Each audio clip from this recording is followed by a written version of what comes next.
Welcome everyone to another episode of the I Am All Ears podcast. I am Rohit and I'm co-hosting this episode with my friends Shrujal and Sushant. We have with us Dr. Sam Vaknin, an exceptional intellectual and a genius in the truest definition of the word. He was born in Israel and started university at the age of 9, and he completed his PhD in quantum mechanics by the age of 22. He's a graduate in finance and is also certified in psychological counseling and has also served in the Isreali Defence Force. He has played many roles in his career. Some of them are being co-owner and director of multiple businesses, being a financial consultant, also playing a role in the investment management arena, being an economic advisor to the Ministry of Finance and the government of Republic of Macedonia. He's also a noted columnist and last but not least, also an author. He is the leading expert on Narcissistic Personality Disorder and has written several books on the topic, the notable one being Malignant Self-Love, Narcissism Revisited. Currently, he's a professor of finance and a professor of psychology. I first discovered Dr. Vaknin's work while researching the effects of social media after I'd taken a month-long social media detox. And Sam, I found, has an amazing ability to connect with various domains of knowledge like economics, history, social sciences, psychology, physics, and put all of this together and offer a unique perspective with an amazing sense of humor. So thank you for being on the show. And thank you for having me. You almost convinced me to listen to this guy. So I think before we dive into some of the main questions, I was just curious to ask you one question on a bit of personal level is, I think in one of your YouTube videos, you also mentioned that you had an IQ tested in, I think, 180 or 190. And I just wanted to know, like, do you find any topic intellectually challenging, or is it like everything super easy, or what was difficult for you, if there was something like that? In descending order: women, sports, and cars. And what I've learned over the years, the three usually go together. I would call them a cluster of topics. Yeah, that's the model we've all been exposed to. Right? Yes, right. Yeah. You're sporty, you have a car, you have the woman. Yeah. I think our strategy for today, what we thought we could do best is we've made a list of topics that we wanted to hear you speak about. So we don't have very specific questions. So we're just going to shoot out like a general question about a theme, like cryptocurrencies or AI or psychology, and we let you speak. If you want to go in depth about it, we don't mind going just one topic, and if you share something and we ask more questions, or we can just see how it goes, but it's completely up to you into how much depth that you want to dive into. Free range chickens are the tastiest. Yeah, so no pressure on the time. And okay, so the first thing we wanted to talk to you was about cryptocurrencies. I think I or all of us, we sort of find out there's a lot of hype around these cryptocurrencies, and we wanted to know what are your thoughts on Bitcoin, cryptocurrencies, and anything specific from like monetary and economic history that we could look at, in retrospect to this situation of cryptocurrencies. Cryptocurrencies is a very complex subject because it encompasses several dimensions of human experience, monetary policy, encryption, and so on and so forth. Start with the fact that cryptocurrencies are the embodiment, the reification of a novel approach to identity verification.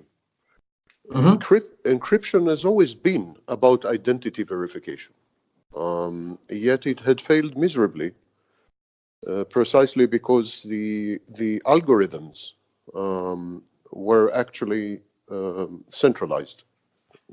Correct. And so centralization is the enemy of anonymity, and is the friend of anonymity, and the enemy of identity verification. What blockchain had done, it had distributed, of course, identity verification. It had replicated it, so it created redundancy and so on and so forth. Now, it's very unfortunate, in my view, that the first expression of this magnificent technology, which would revolutionize absolutely everything from identifying art provenance, to identifying DNA, to identifying financial transactions, and so on and so forth. It's very unfortunate that this technology, as have been many other technologies on the internet, has been hijacked by less savory characters for less savory purposes. And with this, I'm referring, of course, to cryptocurrencies.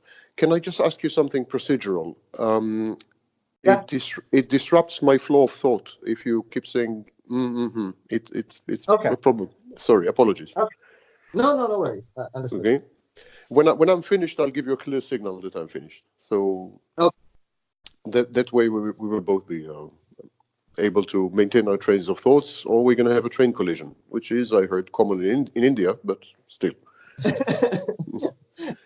So this is the first issue, identity verification, but it's been hijacked by cryptocurrencies. Now, cryptocurrencies were actually a rebellion. They were a rebellion against the monopoly of central banks. Central banks are a new invention, relatively speaking, in human terms. The first operating certain central bank is younger than 200 years old and arguably 100 years old. So it's a new invention. Centralizing the function of printing money, money supply, etc., is a new concept and pretty counterintuitive if you come to think of it. Because various regions, various parts of Earth have differing needs. They don't have the same needs economically and financially. So why should a central entity dictate the money supply to all these regions uniformly? It runs counter not only to intuition, but to good economic sense. And yet, central banks have become the central feature of modern economics. And cryptocurrencies have been a distributed rebellion against the monopoly that central banks had on printing currencies. Why was such a rebellion needed, and why did it take off so successfully? Because central banks devolved their authority to commercial banks. They allowed commercial banks to print money. Commercial banks print money via their balance sheets, and the central bank prints money via something called fiat, kind of artificial action on a ledger.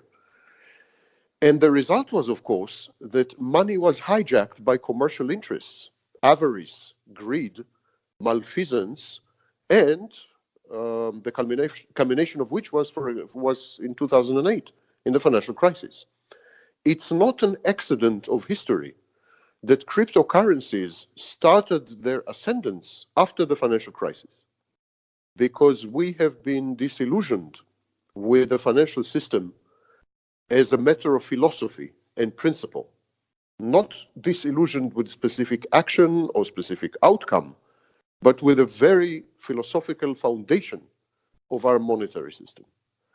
In other words, with the very act of creating money.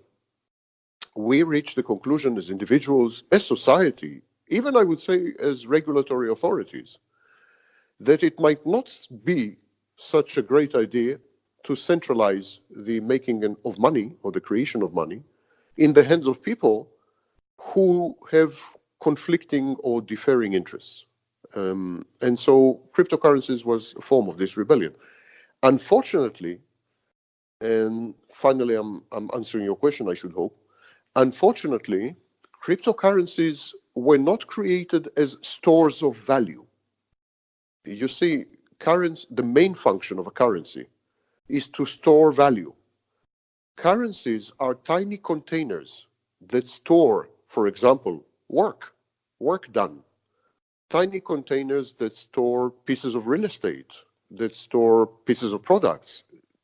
Currencies are containers of value, and they store it, and they are mobile. And so you can move this value around and exchange it, and do many things with it.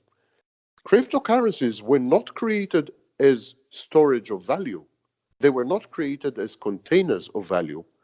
They were created as containers of expectations. They are forms of storage of expectations. The cryptocurrency owner expects his currency to appreciate. The only value inherent in the cryptocurrency is its future appreciation. It has no other function.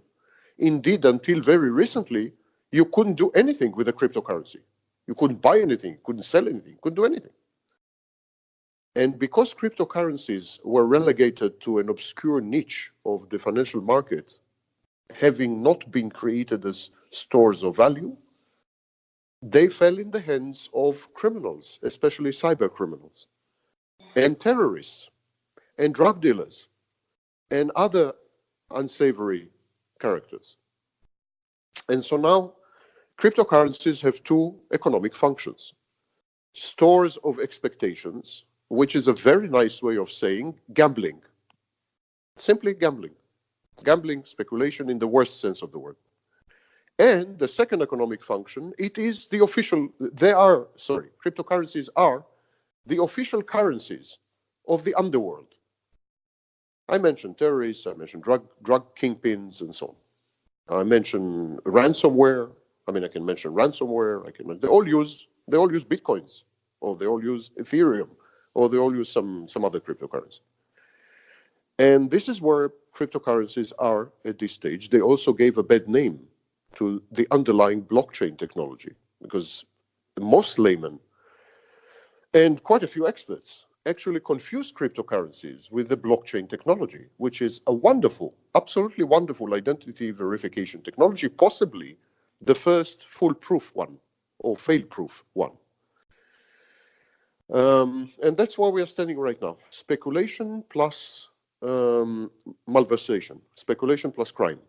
This is where cryptocurrencies are. Now, people are speculating about future value. This is not a pyramid scheme. Cryptocurrencies are not Ponzi schemes, because there's no centralized authority that actually regulates the flow of information and the flow of expectations. The expectations are mass expectations. They are distributed expectations for the first time in human history, by the way. We have a situation where the pyramid or the Ponzi scheme is massive and global and generated by its very victims, in a way. And this is the first time this happens in human history with regards to any form of storage of value. Even the tulip mania, the famous mania in 1648 in the Netherlands, there was a central authority. There was an exchange of tulips. We don't have this with cryptocurrencies. It is the victims themselves. I'm calling them victims because they are bound to be victimized when steam runs out. So the victims themselves are generating the Ponzi scheme or the pyramid scheme, and there's no precedent to that. This reminds me tangentially of how I view narcissism. Because I view narcissism as the first form of distributed religion. I think everything is distributed. You see, in every period in human history, we have a ruling metaphor. We have an overpowering metaphor.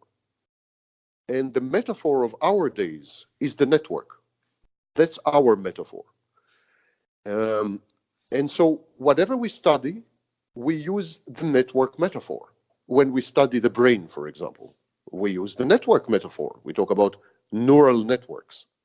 When we study artificial intelligence, we use the network metaphor.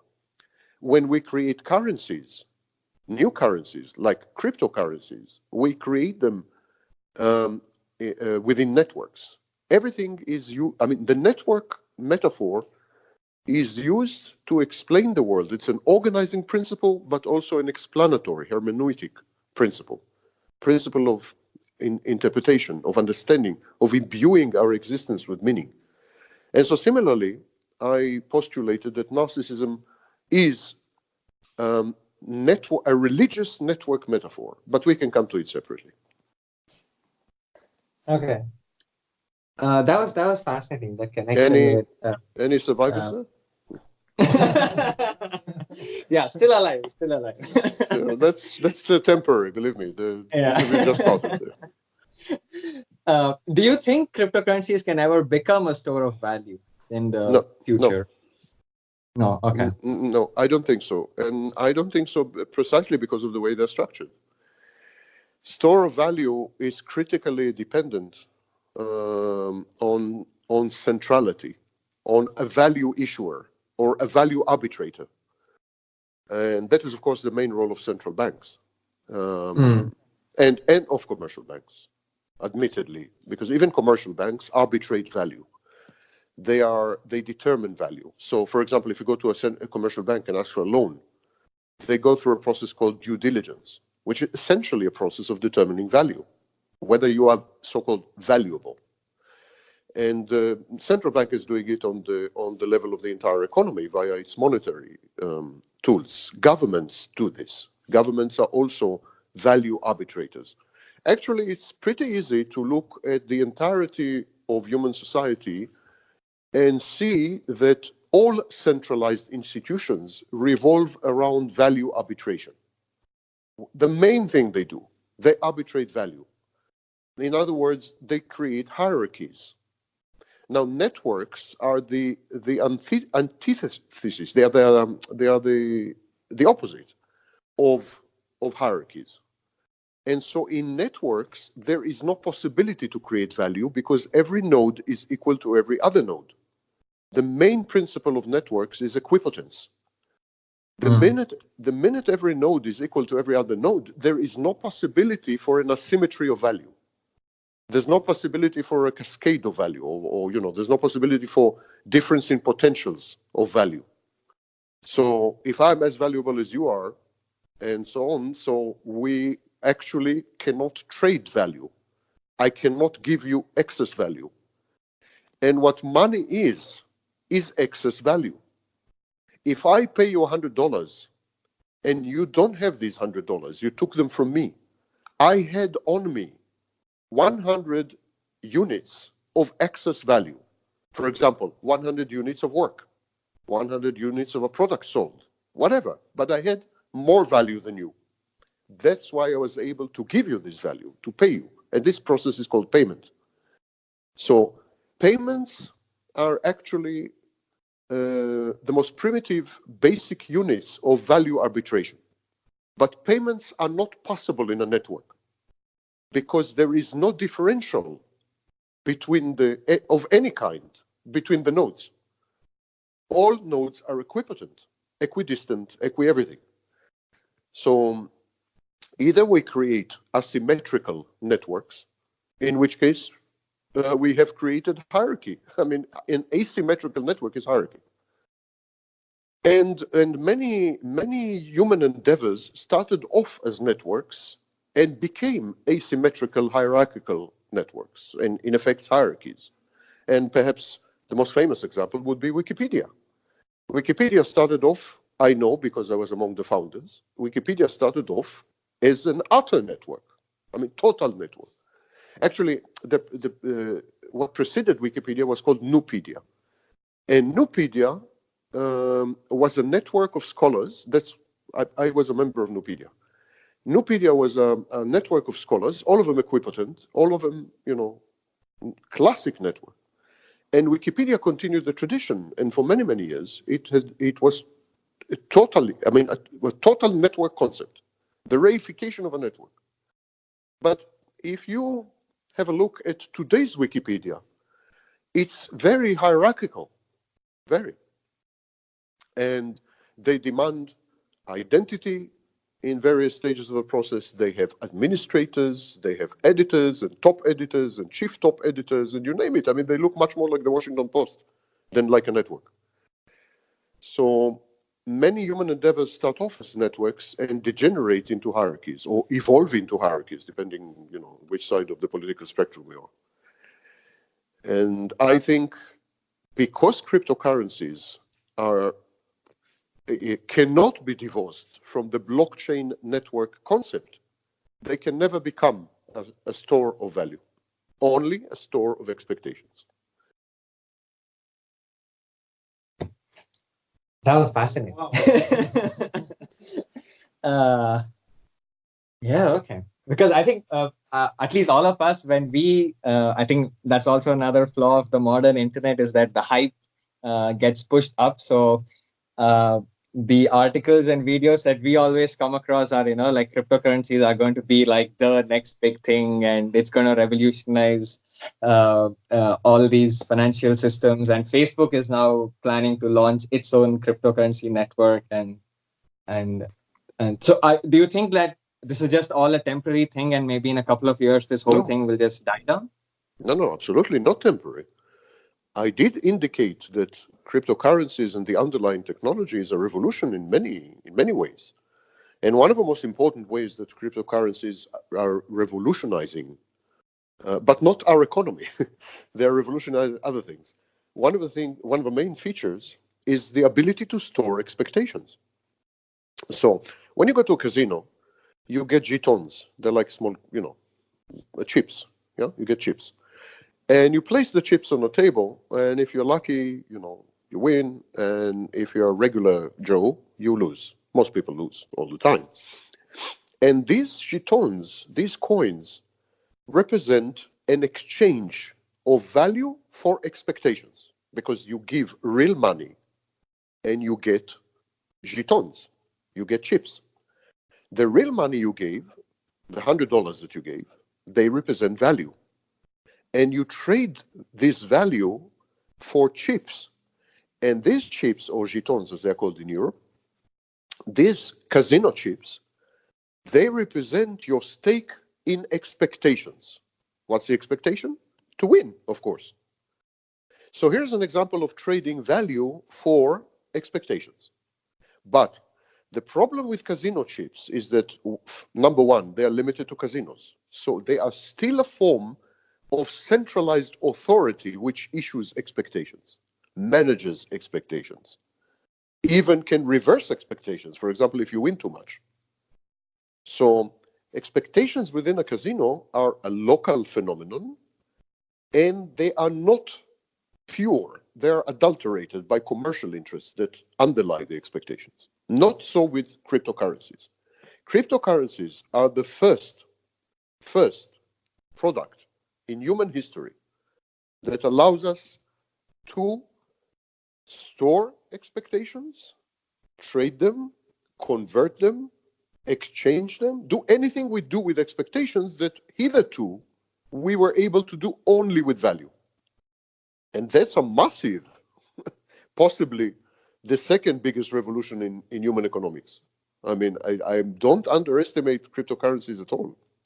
But I think the important element of cryptocurrencies is the blockchain technology, which allows for identity verification. Why is that? Because expectations are psychology. Value is not psychology. Value is the world. When you store value, you store a tiny piece of the world in a coin or in a note. When you store expectations, you store a tiny piece of a human soul, a tiny piece of human psychology in a coin or in a note, which in our case is, of course, totally digitized in a series of bits and bytes. So, but you still, what you're storing, what you're trading, what you're exchanging, etc., is human psychology. No wonder that cryptocurrencies are amenable to changes in moods, changes in fashion, changes in human psychology, and to hype, because they are stores of human psychology. When money started, when centralized money started, in about, let's say, the 13th or 14th century, ironically, it was also a store of expectations, not a store of value. Because the first monies represented an expectation with regards to the future value of gold and silver.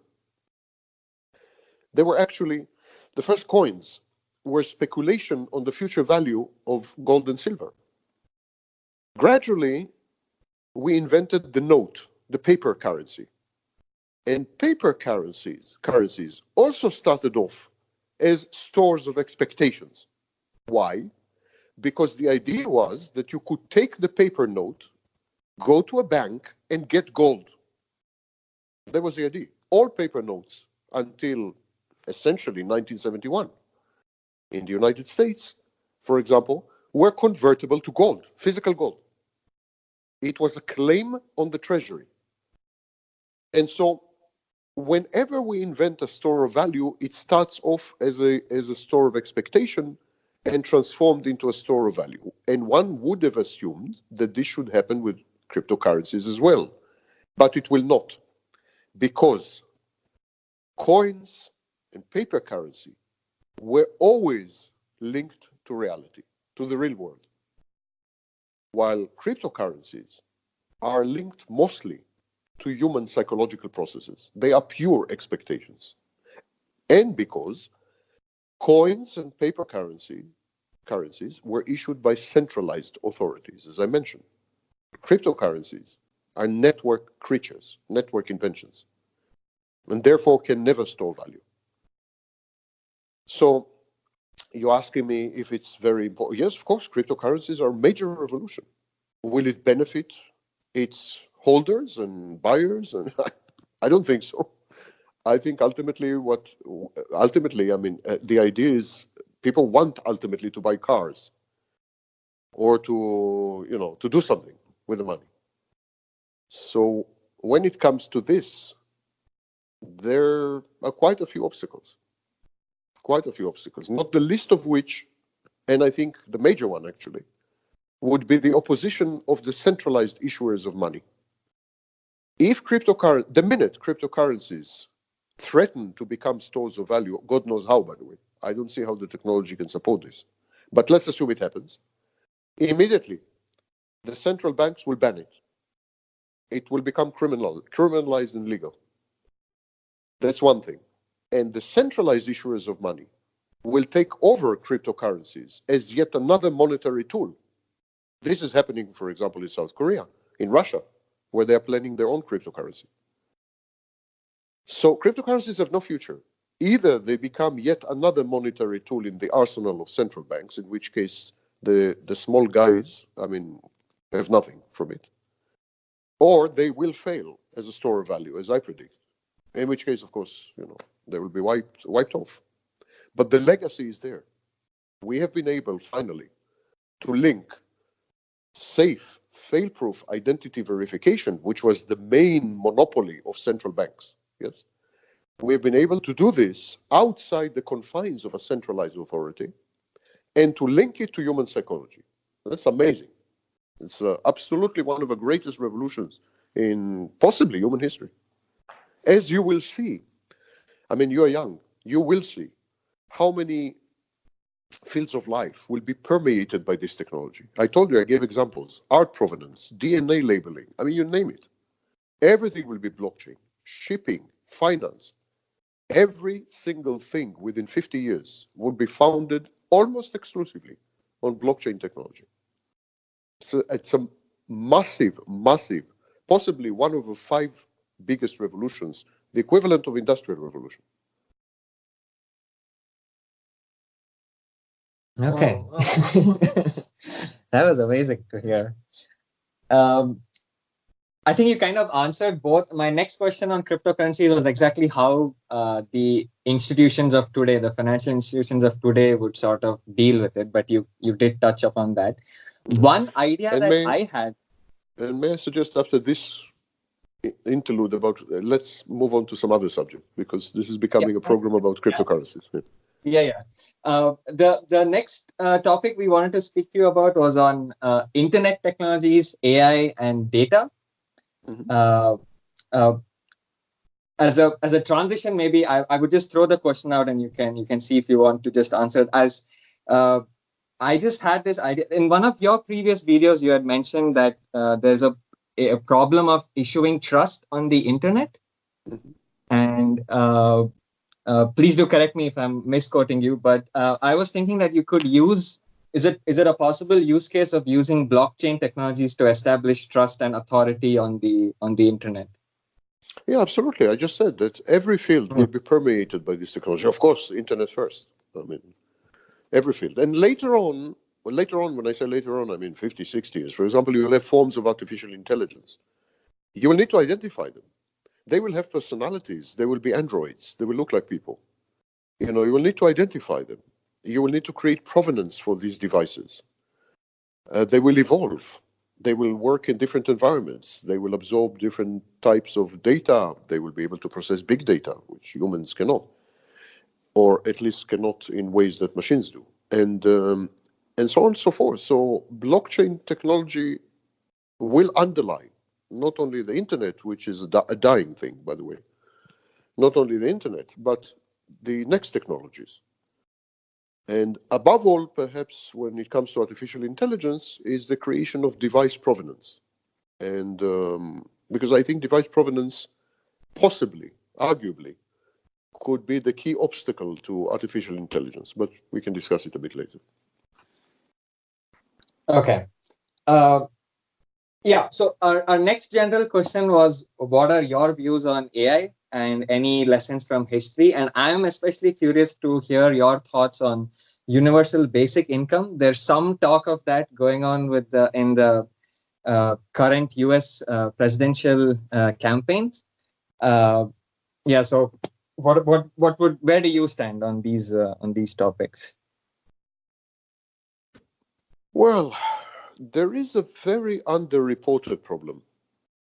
To be honest, I seem to be the only one mentioning it, and I have no idea why.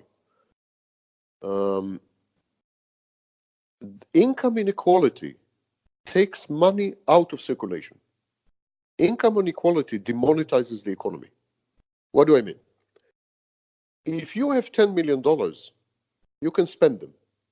You buy a yacht, you have an expensive lover. I mean, there are ways to spend $10 million. And if you have any problem with that, kindly write to me and I will show you. But what if you have $100 million? Well, it becomes a bit more difficult. Still, you can buy companies, you can open factories. I mean, it's still a manageable amount. What do you do when you have $50 billion? Let me tell you what you do. 95% of this amount stays in the bank, in vaults, or dumped into works of art, or buried underground somehow. 95% of 50 billion with a B, dollars, goes out of circulation because there is no human way to use $50 billion. Never mind how hard you try. I live in a country right now whose total GDP, gross domestic product, total economy, is $10 billion.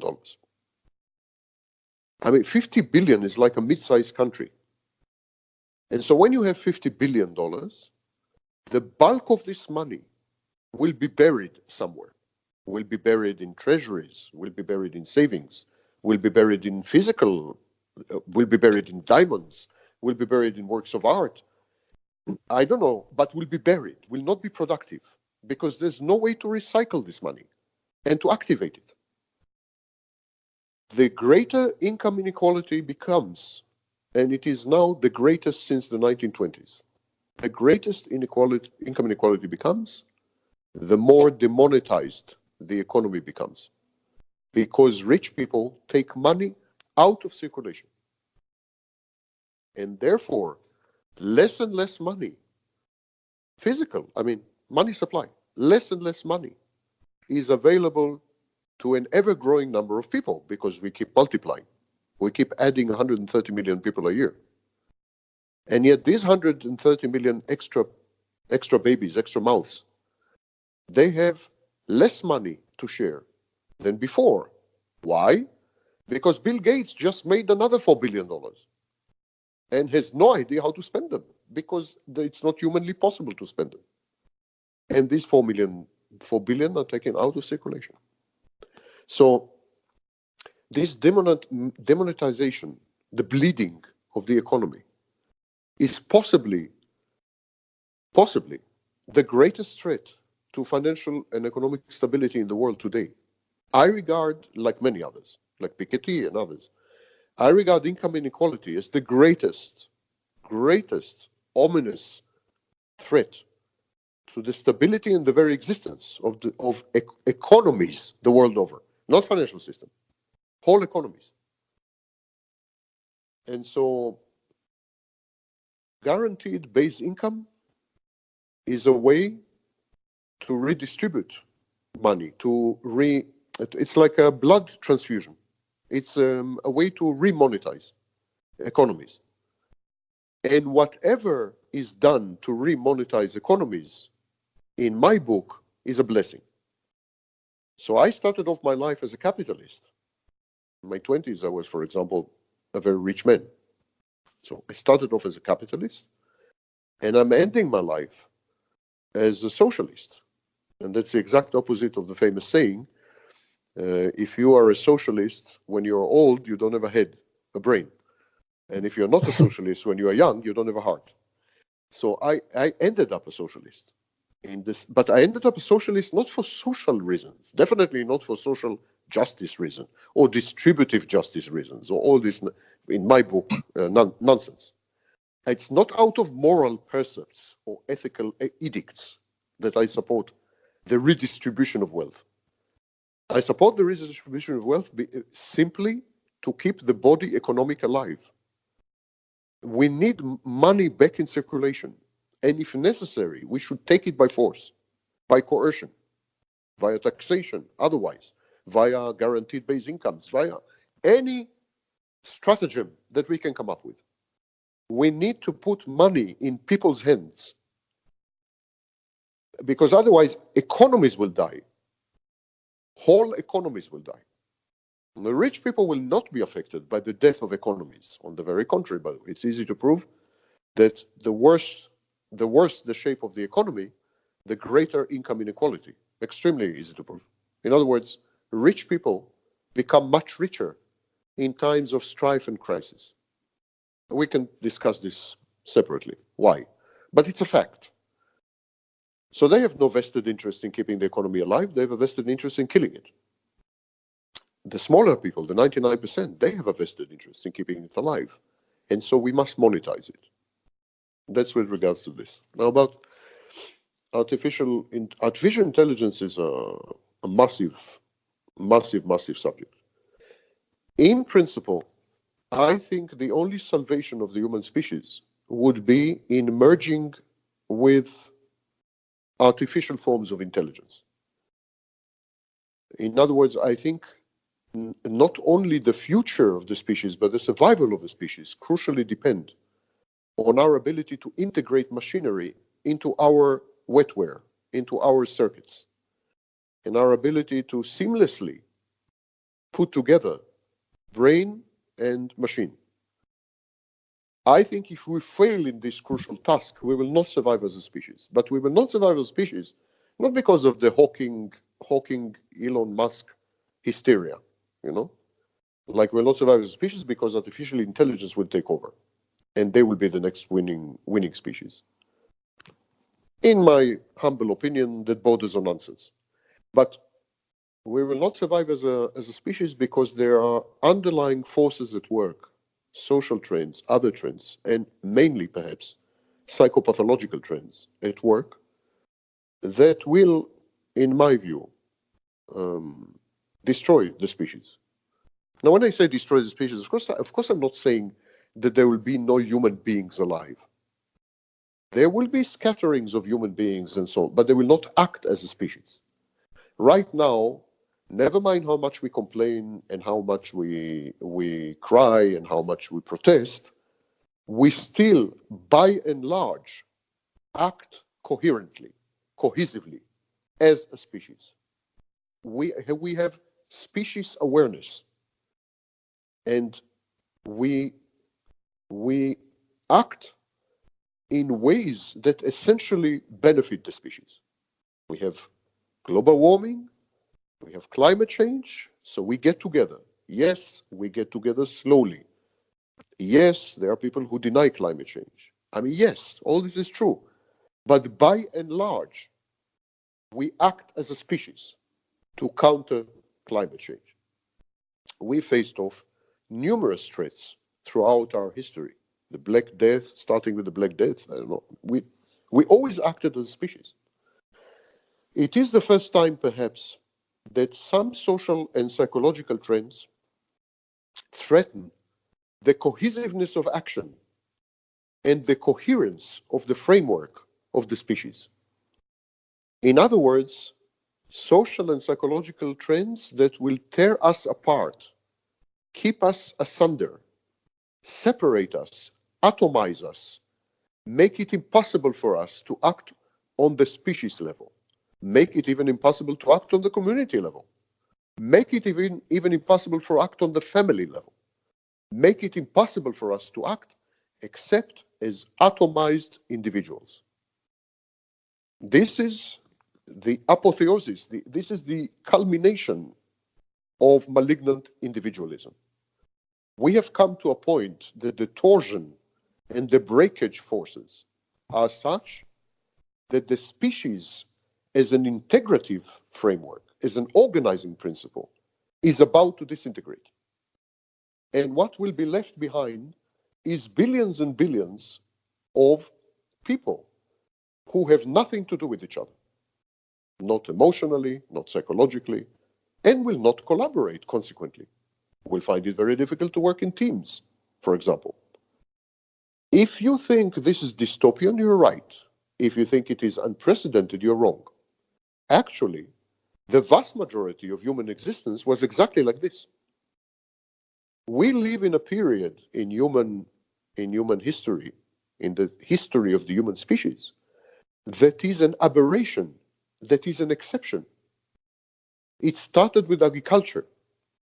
When we embarked on agricultural enterprise, we were forced to act in communities. We were forced to create hyperstructures like cities. We were forced to begin to function as a species or die, go extinct. But that was only 5,000 years ago. Until 5,000 years ago, we were each to his own. We did not collaborate. We did not work together. We didn't do things together. There were tiny groups of 5 or 6 or 3 or 2, and these groups fended off for themselves. Have a look at the last 5,000 years. Started with families, then became villages, then became cities, then became empires, then ended up with nation states, and now we have supranational entities like the European Union and so on. I mean, the trend is clear. Last 5,000 years saw a greater integration of humans working together on species-wide projects. And this trend stopped dead in its tracks, I would say in the 1980s or 1990s. And now it's reversing very fast. And the manifestation of this reversal is social media. Ironically, it's called social. It's anything but social. So this is the expression of what I'm saying. The atomization is most distinct and visible and discernible when you look at social media. So social media, of course, didn't create this. Social media is a mere reflection, propagation, and extension of these underlying social and psychological trends, which were, I think, first identified in the 1960s by a guy called De Boer, and later in the United States in 1974 by Christopher Lasch. Yeah. So, but this is where we're going. We are going to disintegrate as a species and to remain as atomized individuals, like hunter-gatherers, you know, 10,000 years ago. Now, we could have survived it in the savannah. When human societies, impromptu societies, improvised societies, for example, an encampment, you see it among the Native Americans, Indians. Yeah, you see how they group together, they create clusters of tribes and so on, but they do it only to hunt, and then they drift apart. In hunter-gatherer societies in the savannah, you could survive this way. You could work together and then not work together. You could be atomized and still survive. But in our modern environment, the environment that we ironically had created for ourselves, the artificial artificial nature that we are in, the simulacrum, this universe, this virtual reality. Because what is a city? A city is the first example of virtual reality. So in this virtual reality, if we don't operate as a species, we're doomed. We're dead, literally.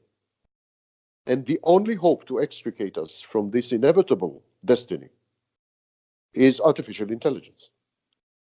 We must merge with artificial intelligence. We must seek to merge, exactly opposite what Elon Musk is saying. We must seek to merge with artificial intelligence. We must make it an integral part of our bodies, of our minds, of our work, of our family, of our environment, of our communities, of everything. It's the only hope. It's the only hope because artificial intelligence is not subject to the pernicious and toxic social and psychological trends that have taken over in the past 25 years. It is, therefore, uncontaminated, unadulterated. It doesn't carry the germ of contagion. It's kind of an enclave of purity and health. And we must draw strength from this. By merging with artificial intelligence, we will have vitiated and negated and reversed the sick social and psychological trends that have taken over us.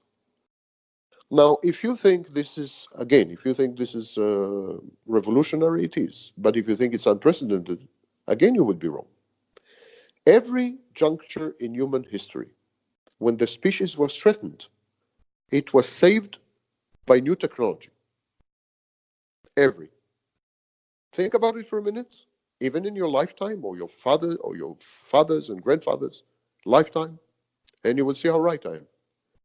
Every time the species was threatened existentially, it was saved by adopting technology to the point of merging with technology. Because when you bring a radio set into your home, and after that you bring a television into your home, and after that you bring the laptop or whatever, a personal computer at the time, into your home. It's that when you bring technology into your home, you have effected a merger. You have already merged. Look at how teenagers interact with their smartphones. They are merged with the smartphone. I always give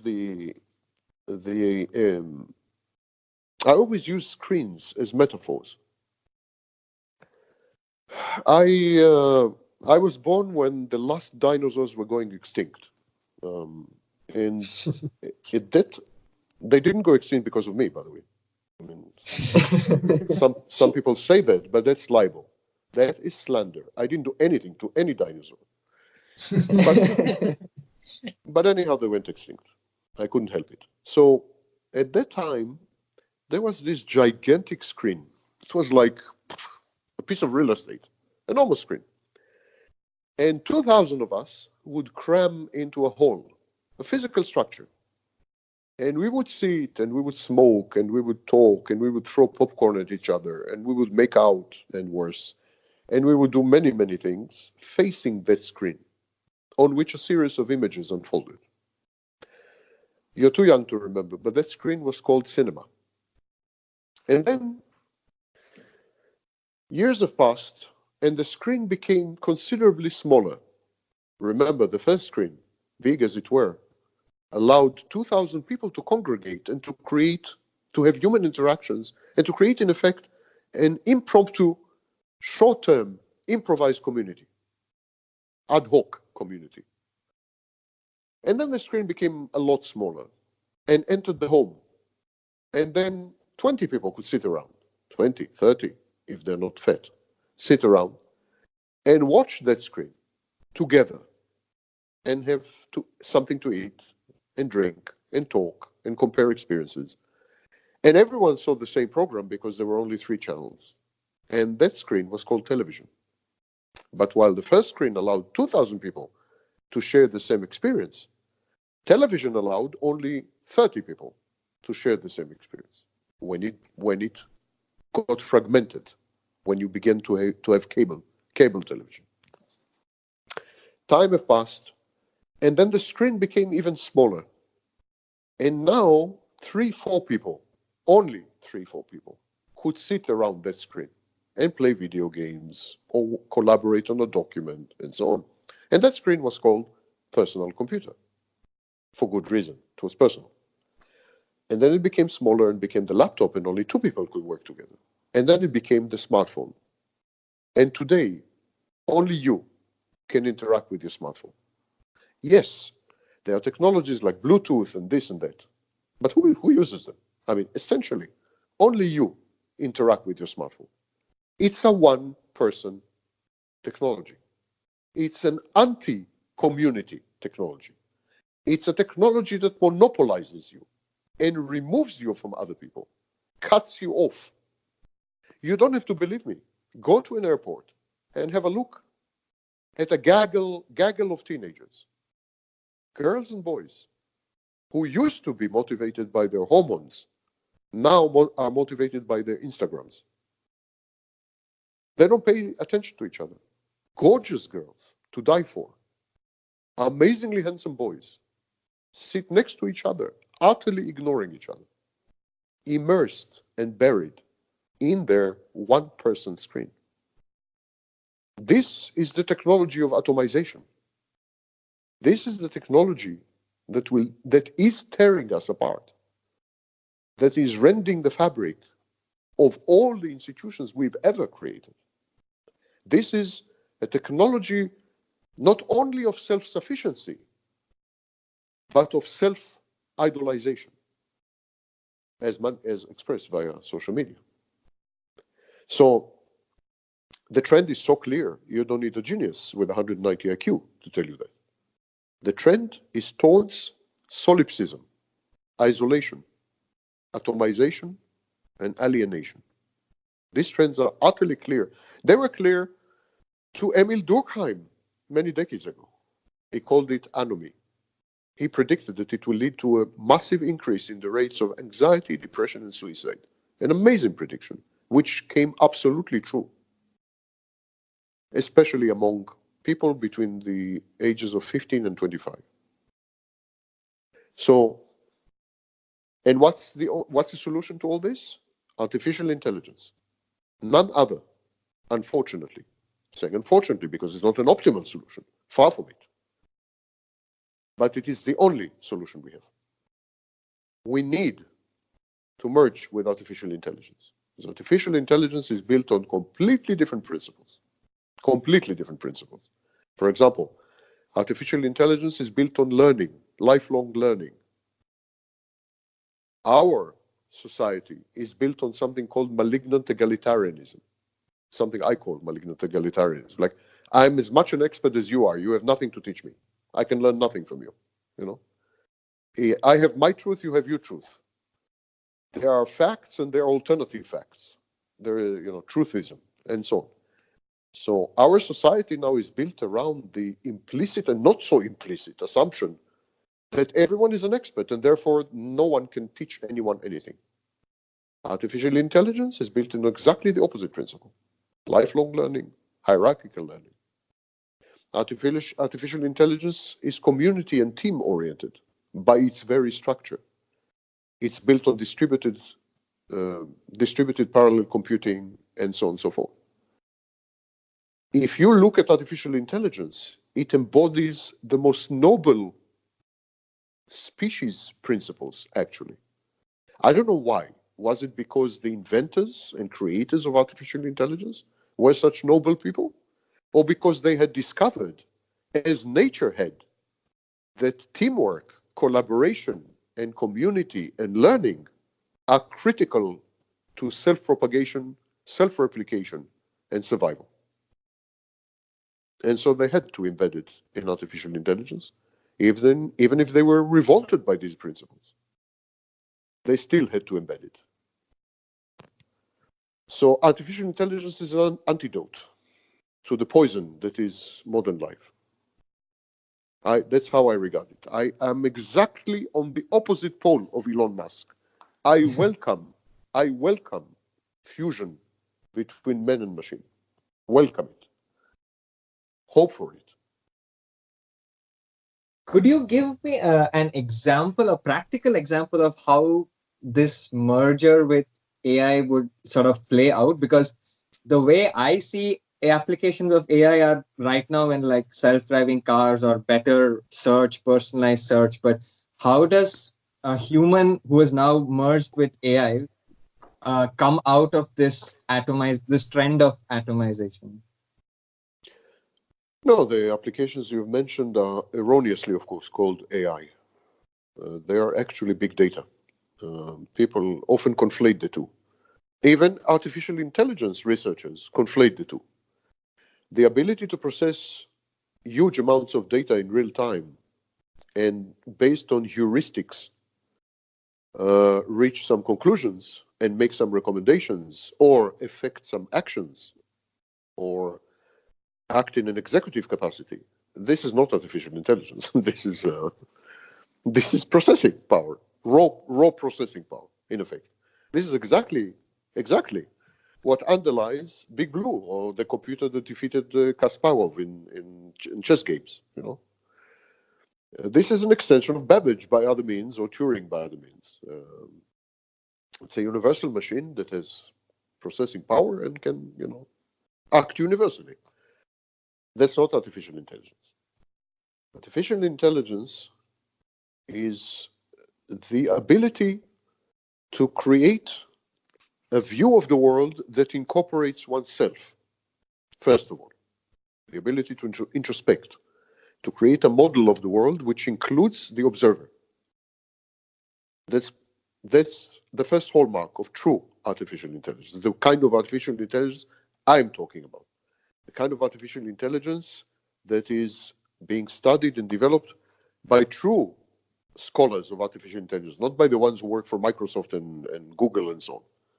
And artificial intelligence is hyped because it sounds good, Alexa suddenly is artificial intelligence. Siri is artificial intelligence. Utter, total, unmitigated nonsense, So the first test of true artificial intelligence is introspection with a model of the world that includes the observer that had created the model. The second test is versatility of intelligence. And there I made a minor contribution when I was 17. Versatility of intelligence. That means to identify the essentials out of a plethora, out of a panoply of seemingly disparate phenomena. Think about a very simple thing. Chairs. There are a zillion shapes of chairs. But there is chairness. There is an essence that makes something a chair. It is this essence that should be captured and would allow artificial intelligence to identify something as a chair. Now, we humans, we do it very well. We can look at something we've never ever seen before and say, oh, that looks like a chair. Although it has nothing in common with any chair we've ever seen. So we are very good at this, distilling the essence, extracting the essence. The third element is learning, but learning in a self-recursive way and not learning by rote, not learning by memorizing memorizing Wikipedia, or not learning by sorting through trillions of transactions, insurance transactions. That's not learning. I say again, this is raw processing power and heuristics. I'm talking about fuzzy learning that is very flexible, that is adaptable, that changes, that identify a variety of processes as learning, and so on and so forth. So the capacity to learn. The fourth element, I think, and so the capacity to learn also implies the capacity to evolve. And when I say evolution, I don't mean that artificial intelligence will have 2 gigabytes of memory and then it will become 4 gigabytes of memory. That's not evolution. When I say evolution, I mean learning that transforms the underlying procedure or program into something unrecognizable to its author. So If you write an AI program, and essentially all AI is programs. Robots are not AI. Again, we make this confusion. I mean, very often you will hear someone say, "Oh, here's AI," and they indicate a robot. Robot is an automaton. It's automata theory. It's not artificial intelligence. So artificial intelligence is strictly programming. So when the author of such a program embeds in it the capacity to change itself in ways that would render it unrecognizable to him, that's artificial intelligence. So not only learning, but transformative learning. And transformative to the point that an entire identity changes. And the program is no longer recognizable. Even its functions are no longer clear. So this is the element of fuzziness. The more fuzzy the program, the more artificial intelligence it is. It is precisely these ambiguities, this equivocation, this ambivalence that makes us the ultra self-efficacious machines that we are. We adapt to every environment, to every challenge, to every development, because we are not rigidly programmed. We are programmed to deprogram, reprogram, and change beyond recognition. Very often we surprise ourselves. Very often we surprise others and shock them. Very often there are glitches in the program, so we have serial killers and psychopaths and so on. Yes, it's all true. But this is the core of intelligence. So the last requirement, I think, from the kind of artificial intelligence I'm talking about, is the ability to self-replicate. And again, when I say self-replicate, I don't mean sex. Your mind is in the gutter, I can see. Okay, so I don't mean sex in this sense. When I say self-replicate, I mean the ability to create unfaithful copies of oneself. Copies of oneself that are not the same as oneself. This is a crucial requirement for artificial intelligence. Now, if you look at all these requirements, you'll immediately identify one entity that complies with all of them: human beings. Yeah. Because the last requirement, for example, the ability to self-replicate unfaithfully, not exactly, is what we call children. So, in effect, a good artificial intelligence program would come extremely close to a human being. Extremely, imitate a human being almost to perfection. And therefore, would never feel alien. Although there is a concept invented in 1970 by a Japanese roboticist. His name was Mori. And he said that if we create artificial intelligence that is sufficiently reminiscent of a human being, we would feel extremely uncomfortable. He called it the uncanny valley. He said that we would feel that this piece of artificial intelligence, which resembles us, is uncanny, a bit unsettling. Maybe, could be. But we should overcome this trifle, this bad feeling.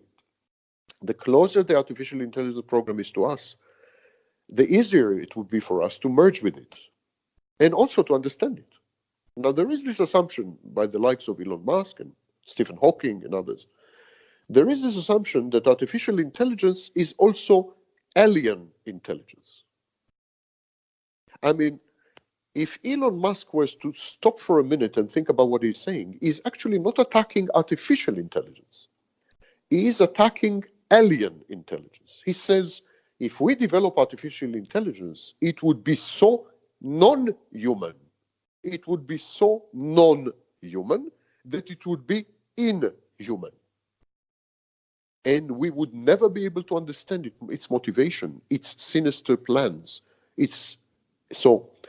But of course, in my view, there is, in all these paranoid ruminations, there is an embedded serious mistake. It's not possible to have alien intelligence. There is no such thing. All intelligence must be identical all over the universe, on all the planets, in all the laboratories, in all computer programs, in all forms of storage of intelligence, carbon-based like us, silicon-based tomorrow. All intelligence must be the same. I can discuss it, but I don't want to take too much of a program. Intelligence must be identical wherever it is. It can never ever be alien.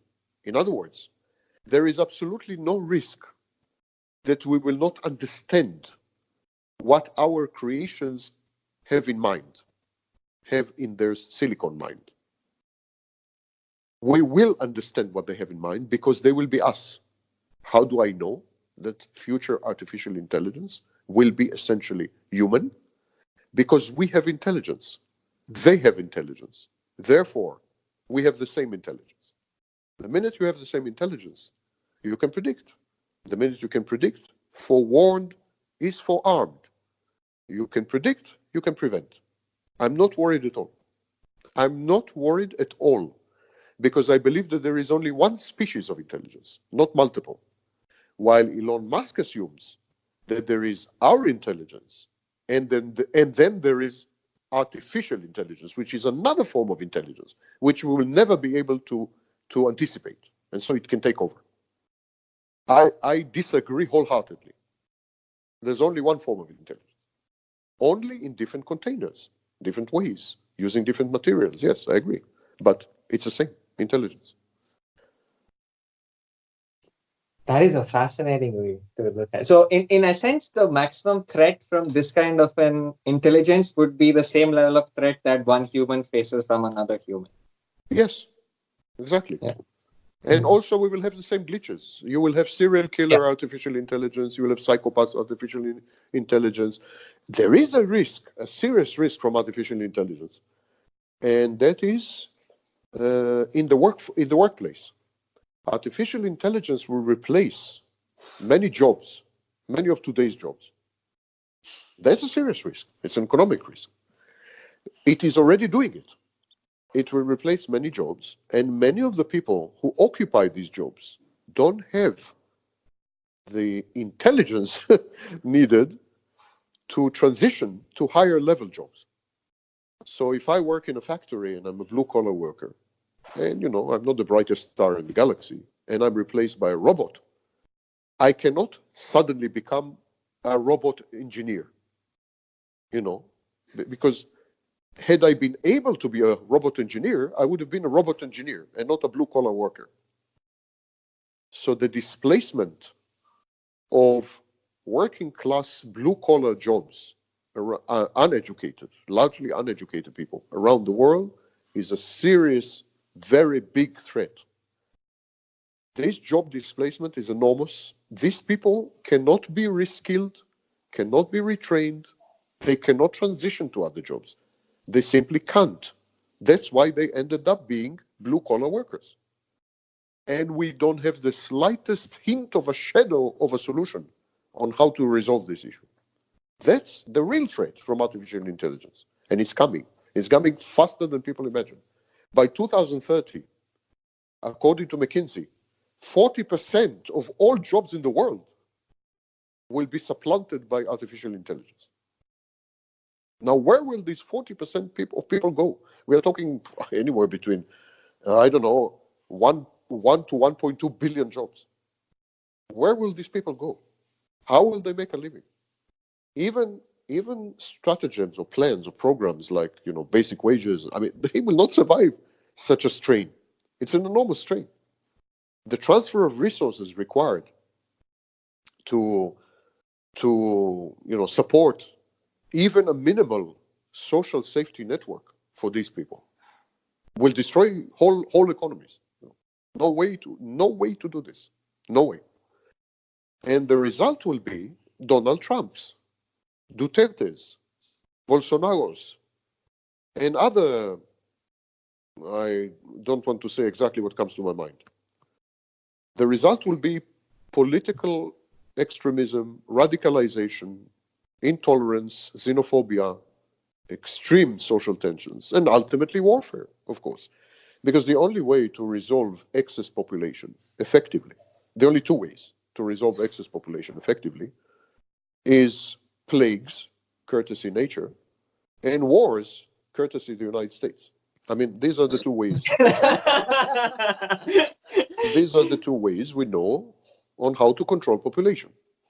And we need to control population because shortly there will be 1.5 billion unnecessary people with no jobs, no prospects, and a lot of anger. And this is a direct result of artificial intelligence, or robotics at least, which is, allied branch. Now that's a threat. Elon Musk is talking about the uprising of artificial intelligence and how they will take over the White House. You could only wish, you could only dream this should happen. I mean, anything would be better than Donald Trump, yeah? But I'm talking about something which will happen in 10 years, which could rend the world, which could ruin the world. I mean, put it to fire. I mean, what is the Great Depression? It's a joke compared to this. It's a nothing. It's a footnote. We are talking Great Depression multiplied by 1,000. And who will solve this? We don't have the institutional frameworks. We don't have the money. And we don't have, of course, the political will. And unscrupulous political leaders like Donald Trump, but I'm mentioning Trump, but Trump is the best among a gaggle of such leaders.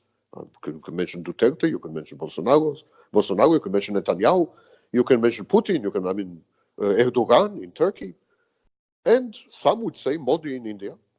So these unscrupulous leaders will capitalize on this crest of rage and displacement and anger and lack of solutions and so on. They are capitalizing. We're just starting. This is the real threat from robotics and artificial intelligence.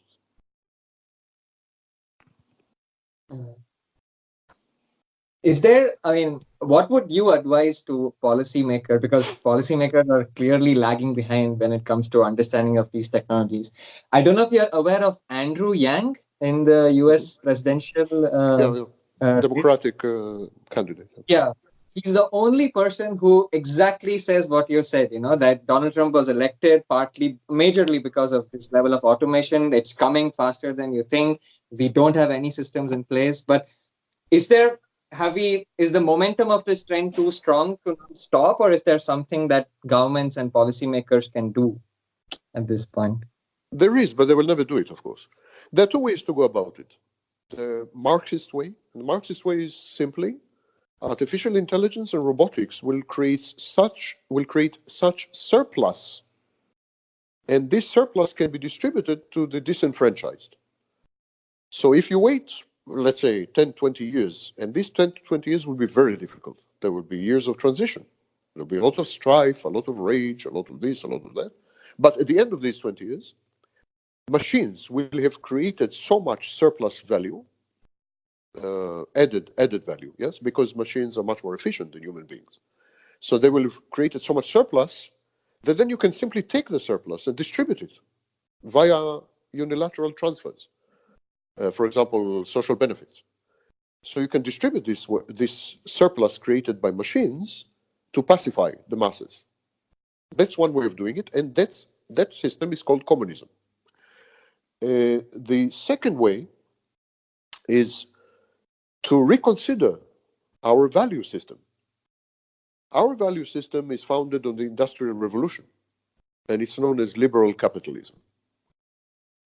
In the Industrial Revolution, what has happened is people willingly surrendered their time and their work to machines which knew these machines were built or constructed to create excess value, surplus value, and this surplus value was distributed asymmetrically between the owners of the machines, the owners of the capital, and the users of the machines, the workers. So at that period, we created liberal capitalism. But liberal capitalism was able to survive for one reason only: colonialism. When we had excess labor, we exported the labor from the West to Africa, to India, to the Middle East. So colonialism was actually exporting excess labor to prevent labor unrest at home and to maximize surplus creation by machinery and its owners. And it worked. For a while it worked, because the number of colonies was infinite compared to the homelands. The homelands were tiny and the colonies were gigantic. I mean, take into account, for example, Congo. Congo was the size of the entire Western Europe.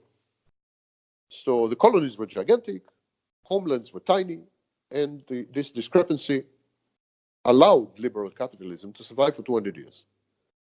Today we don't have this safety valve anymore. We can't export our excess labor. We are now, the global economy, what we call globalization, wrongly, by the way, but never mind, what we call globalization is actually attempts to trade surpluses, attempts to somehow defray or compensate for surpluses. We cannot export surplus labor. So what we do instead, we try to export, well, except countries that export workers. So they have remittances as the main source of income. But these are few countries. Majority of industrialized countries cannot export labor. So what they do instead, they are trying to export their surplus.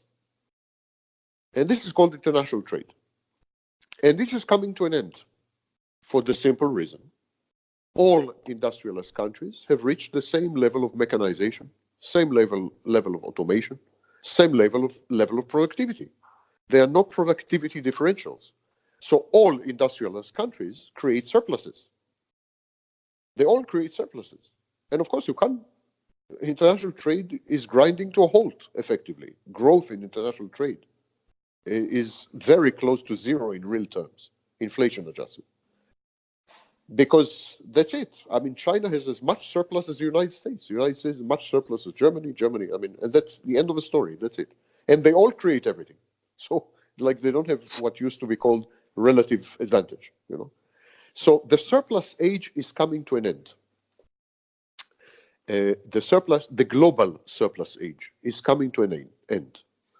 Let me, before I go to the next phase of global economics, let me summarize the previous two.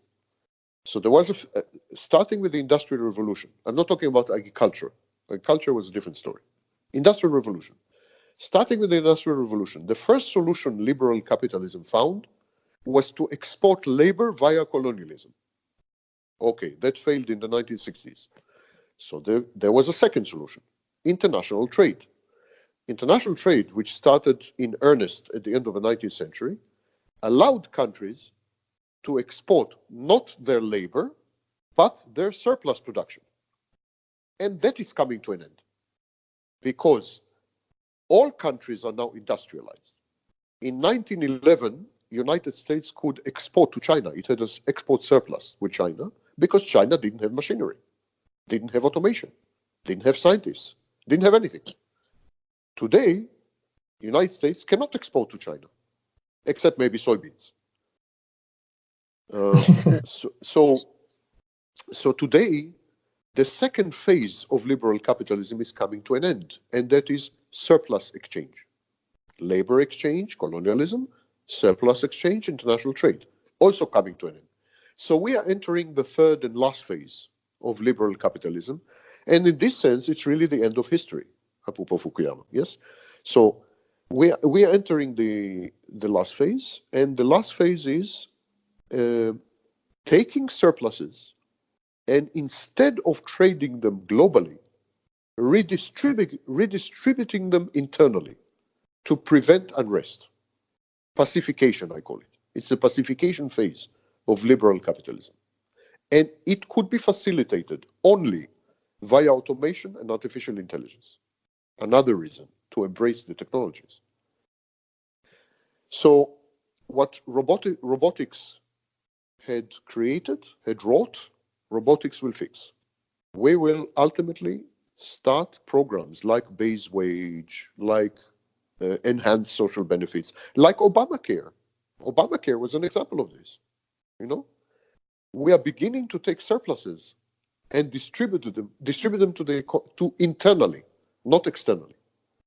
So international trade will shrink as a share of global GDP. International trade will shrink, and unilateral transfers within countries, creating social safety networks, will increase dramatically.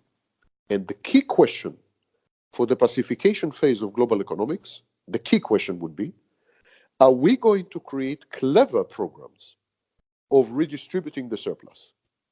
A stupid program is to take $200 and to give $200 to each family.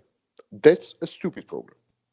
A clever program is to give $200 in education credits, so that if you go to college, the government will give you $200 that you can use only to pay college tuition.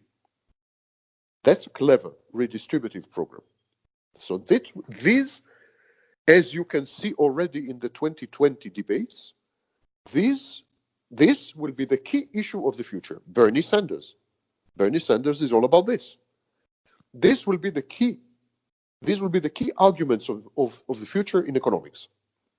How to create programs to pacify a restless society and a restless population, to pacify the losers in the global economy, how to create programs to pacify them by redistributing surpluses created by robotics and artificial intelligence, but redistributing them in such a way that they will be productive and grow the economy further.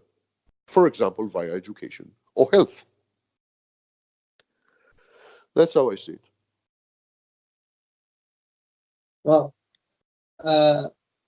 I'd like to make a small transition from AI to psychology, if you don't mind, and I have a few questions related to the relationship between parenting and children. According to you, what are the biggest mistakes that parents make while raising children, and what that would cause a lot of damage to children or traumatize children while growing up? Anything that prevents a child from separating from the parent and becoming an individual, a process we call separation individuation. Anything that prevents this process, anything that prevents a child from forming non-porous boundaries with that parent, anything like that creates dysfunction and is bad for the child. The main role of the parent is to push the child away. That's the main role of a good parent. And unfortunately, parenting, especially in the West, but not only in the West, for example, in China as well, parenting had come to symbolize the exact opposite. Parenting is perceived today as a protective function. It is the role of the parent to put the child through college. The child can continue to live with the parent until he is 30. The child is cosseted, spoiled. The child receives all kinds of services at home, like laundry. The child is, I don't know what. I mean, parents today, all over the world, are doing the exact opposite of good parenting. The role of a good parent is to force the child to separate, to go away, to become an individual, to create boundaries, clear boundaries, and to fend the parent off when the parent transgresses on these boundaries, which parents often tend to do because they love the child. What parents do today is they merge with the child. They transform the child's personality and the child's goals and the child's life into their own, thereby rendering the child an extension or an instrument of gratification or an invalid in need of protection or a beggar in need of money and shelter. Simple. Hello? Yes, I said simple, which indicates an end to the answer. I don't know how many of you, it sounds like you're the sole survivor. Titanic No. had a better, They're all here. Titanic had a better rate than this, imagine. Because right now, our generation, those who were born in the 90s, we grew up without the smartphone and with the smartphone, but that cannot be said for the current generation. So some of my some of my friends who have children, they're like age 2 or 3, and they're given smartphones at that young age and made to watch YouTube videos for distractions. That is not a healthy trend, I believe. Do you also see it that way? Okay, you asked me about good parenting, so I'm answered more generally. Yeah. More specifically, about the use of smartphones. Smartphones, we have quite a big body of studies. Yeah. Most recently by Twenge and Campbell, but before them also. So we have quite a substantial and convincing body of studies that shows that smartphones, and even more specifically social media, but they're usually inextricably linked. Like if you have a smartphone, you're on social media. So smartphones and social media separately, and definitely in conjunction, have a severely deleterious effect, bad effect on mental health. That's to start with. They increase rates of anxiety and depression, for example, by factors of 5 and 3, respectively. They increase suicide among teens who use smartphones and social media extensively. Rate of suicide is anywhere between 50% and 5 times higher, depending on the demographics. So, bad mental health effects. Second thing, smartphones and social media have antisocial effects and retard socialization and the ability to interact socially, including, by the way, sexual activity or sexual interest. For example, dating dropped more than 50% among teenagers who are using smartphones and social media. Dating, which is the most basic function in teenagers. I mean, it's almost something you can't control. You know, you want to date. I mean, but no, they are not interested. The sexual experiences among people younger than 25 in Japan deteriorated by close to 80%. I mean, about 60% of Japanese youth have never had a sexual experience at all, of any kind, by the way. Not losing your virginity or something, just any sexual experience, any contact with the opposite sex or with the same sex, doesn't matter. No sexual experience. I'm mentioning sex because it is universally perceived in psychology as the force of life. We don't use the word sex in psychology, we use the word libido. It's the force of life. If sex disappears as a motivating as a motivation in the life of a teenager, I don't know, for me, it smacks of death. It stinks of death, you know. There's something dead about these people. I have been observing teenagers for at least 3 or 4 years now, in a structured way, in some studies I've conducted, and also as a professor. I've been teaching for 8 years now. And I don't know, there's something dead about these people, about these generations. Something, I would say, mechanical in the Elon Musk sort of way. Mechanical bed, mechanical dead, mechanical robotic. Total lack of interest in the other. Not lack of empathy, by the way. The new generations are actually, to some extent, more empathic and more tolerant than previous generations. But empathic and tolerant in a kind of abstract way, invested in the principle of empathy, in the principle of tolerance, but avoiding all social interaction where these principles can be actually tested. So while on questionnaires, they would appear to be more empathic and more tolerant, they never have an opportunity to exercise these principles because they rarely meet.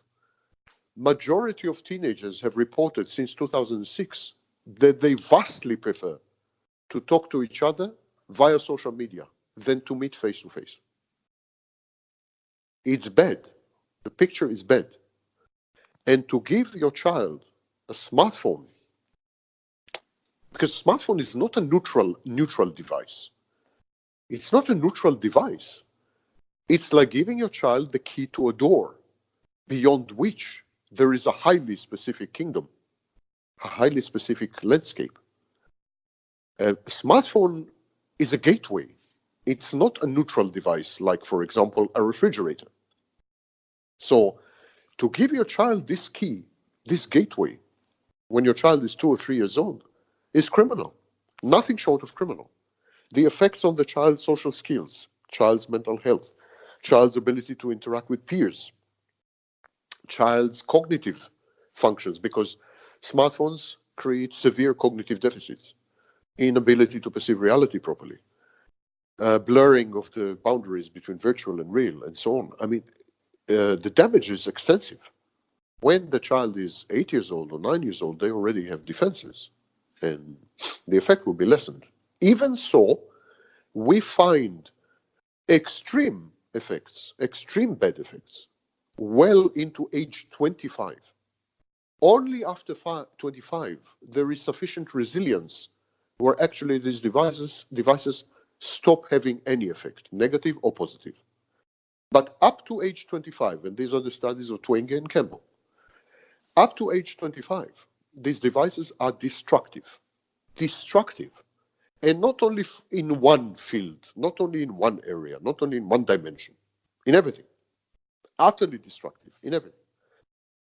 If you use a smartphone as a reference tool, go for it. I mean, biggest library on earth. If you use smartphone in smart ways, yes.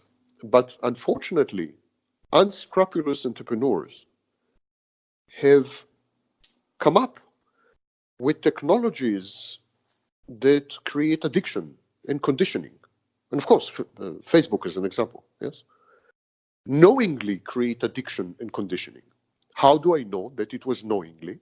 Because the engineers of Facebook and Google outed and confessed that the aim was to create addiction and conditioning. So it's bad. It's a bad sin. And to throw your child into this, it's exactly like taking your child into a pedophile club. I don't know what example can I give. It's introducing him to life. You know, come, honey, I want to show you a few pedophiles. That's what they do. Oh my God. Oh my God. And I just want to share quickly, this was my experience as well, because I've been on social media since, I think, MySpace that had come out almost every single day of my life. And in July this month, I took like a month off. Right. It was amazing. It was so relaxing. I actually was more social. I went and met my neighbors. I introduced them, made some really good friends. And yeah, I'm completely off it. And also, partly watching your video, which really drills it in, that what is going on. Sherlock Holmes, who was a fictitious character, of course, said some very non-fictitious things. And one of the things he said was, if you eliminate the impossible, whatever remains, however improbable, must be the truth. Yeah. So have a look at Facebook. Facebook makes money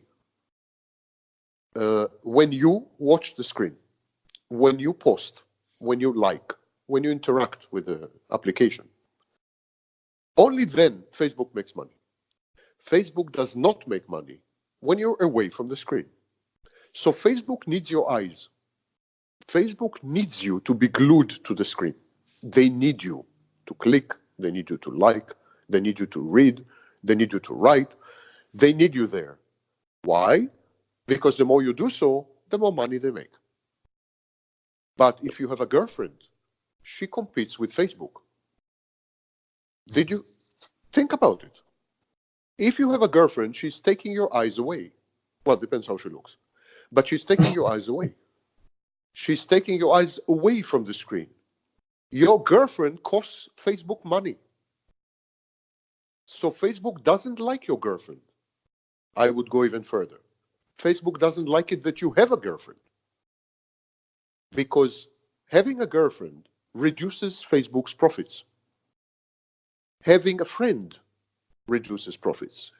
Being a part of a community, a charity organization, a volunteer, anything outside the screen reduces Facebook's profits.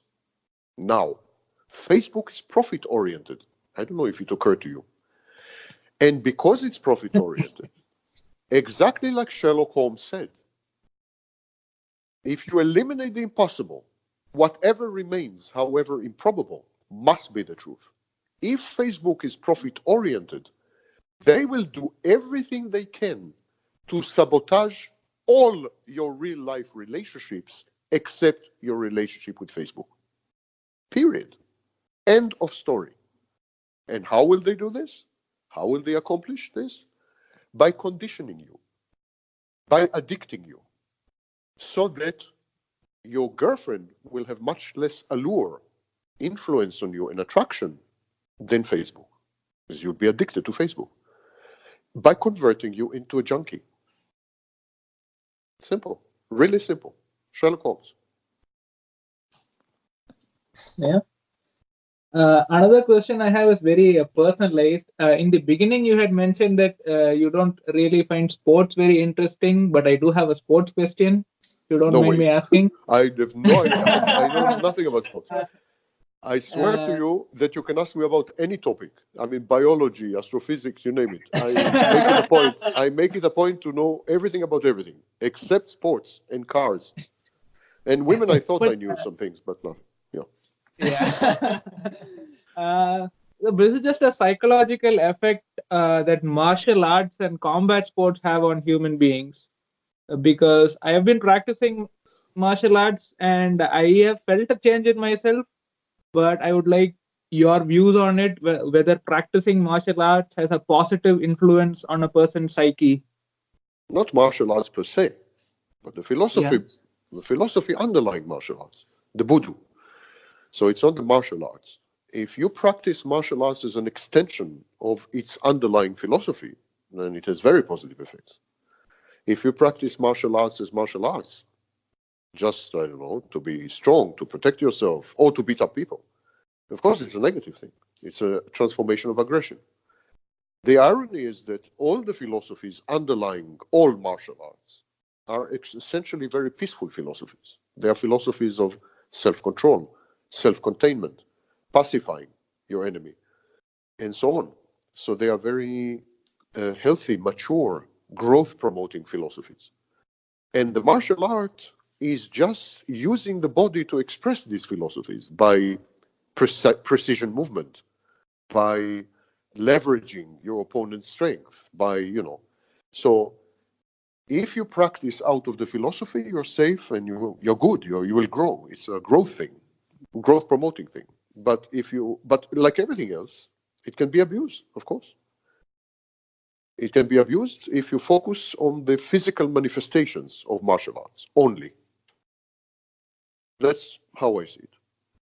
I've just visited a Taoist shrine in Rostov-on-Don in Russia, of all places. And the two people there demonstrated a dance of swords. In Taoism, they have like a dance with swords. And it was amazing. Their precision, their control, their tranquility, their immersion in the dance. It was a form of meditation with swords, But of course, had they not been into the philosophy, and both these people have been into the philosophy, one of them spent 20 years in Japan. So had they not been into the philosophy, they would have focused on the swords. They would have considered the swords as cutting instruments, or instruments of deterrence, or instruments of harming someone. But as it were, the dance that I witnessed, which was utterly hypnotic, it was a dance focused on inner tranquility, on inducing inner peace, on self-control, on precision movement. It was amazing. It was like beautiful choreography. And so the philosophy is what matters. The physical manifestation of a philosophy is far less important. That's my And yeah, we're slowly coming towards the end, and I will just ask you one last question, and then we'll wrap this up. You're not the only one looking to end me, so go ahead. I watched a documentary on the effects of electromagnetic radiations, like Wi-Fi signals and cell phones radiations, and there was some mention of like how people who live near cell phone towers tended to develop cancer. And there are now, again, it's sort of, there's this big divide. There are some people, at least the technology industry is always saying like it's harmless and there's nothing, but there's this growing body of people who are also coming up with these symptoms. So I just wanted to know if you researched this sort of domain, and what would you have to share about that? Yeah, Especially that we are heading into the 5G spectrum, and I've also read that 5G can be absorbed by water, and that it could be potentially dangerous for us. So I'm in the process of reactivating my medical degree. I'm a medical doctor, but I consider to start practicing somehow as well, so that I can merge it with psychology and become a psychiatrist. But so in this process, one of the things I studied is this, actually, by mistake. And so, first of all, cluster analysis is performed routinely by the Center for Disease, CDC in the United States, and other bodies, WHO, on a global level. And at this stage, there hasn't been any correlation. No one found clusters of cancer next to cell phone towers or any other devices connected to cell phones, directly or indirectly. And that is very reminiscent of the anti-vaccination movement, with its vocal nonsensical critics and so on. This pertains to all technologies up to 4G. 5G technology, there are no sufficient studies. So when it comes to 5G, no one knows. That's the answer. Not that you know that it's detrimental, but simply no one knows. And studies are being conducted and have been commissioned, but the results will be in 3 to 5 years. So 5G is a substantially different technology. It's not like an extension of 3G or 4G, or 3G and 4G amplified. It's not. It uses different parts of a spectrum and so on. So it's sufficiently different to 3G and 4G to warrant totally separate studies, including cluster analysis studies. But at this stage, we as a medical profession, we have no answer to this. We don't know. The studies just started. We may discover in 3 to 5 years that actually, yes, it does have detrimental impact or some pathogenic impact. And we may discover that it's nothing. Now, as far as physics go, another one of my hats, I'm a physicist. As far as physics go, there should not be any impact on the human brain or any other systems. Body systems should not be. Using these frequencies and parts of the spectrum and the method of modulation and so on, shouldn't be, in principle. But I would err on the side of caution here, because the combination is unprecedented, unheard of. We have no experience, not even remotely. So absolutely, there's need for studies on 5G.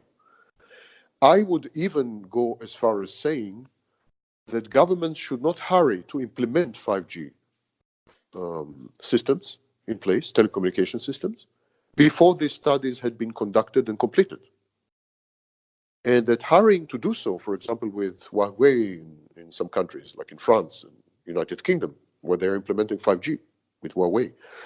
So I think it's crass commercial interests, because I think in any other field, they would have waited for medical results before, to see if the technology is harmful.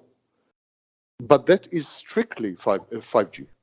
We have, I don't know how many studies over the last 40 years with 3G and over the last 20 years with 4G, and there's absolutely nothing, no statistical significance whatsoever of any kind, cancer or any other disease, nothing. Okay. So we still have, I think, a lot of big list of topics to dive in, but I think for today we'll bring it to an end. Yeah, we can always do another show someday. Perfect. We're so really happy to have that. And I think and also speak for everyone here, is we'll also like to re-listen to this whole thing a couple of times to really make sure we digest everything that was said. And my condolences. And it was an absolute pleasure speaking to you. Mutual. Thank you. Thank you very much. Yeah. Intelligent questions elicit intelligent answers, I hope. And I would be delighted to. I'd be delighted to be your guest again. So let's put this up. I will put it on. I'll place it on my channel as well. Yeah. And then we'll see how it goes, and we can schedule something in a few weeks or a few months and so on. Okay. Perfect. Sounds great. Thank you. Yeah. All right. Okay, guys. Thank you. Success Yeah. with your podcast. Bye. Thank you. Thank Thank you you. so Bye-bye. much. Have a nice day. You too.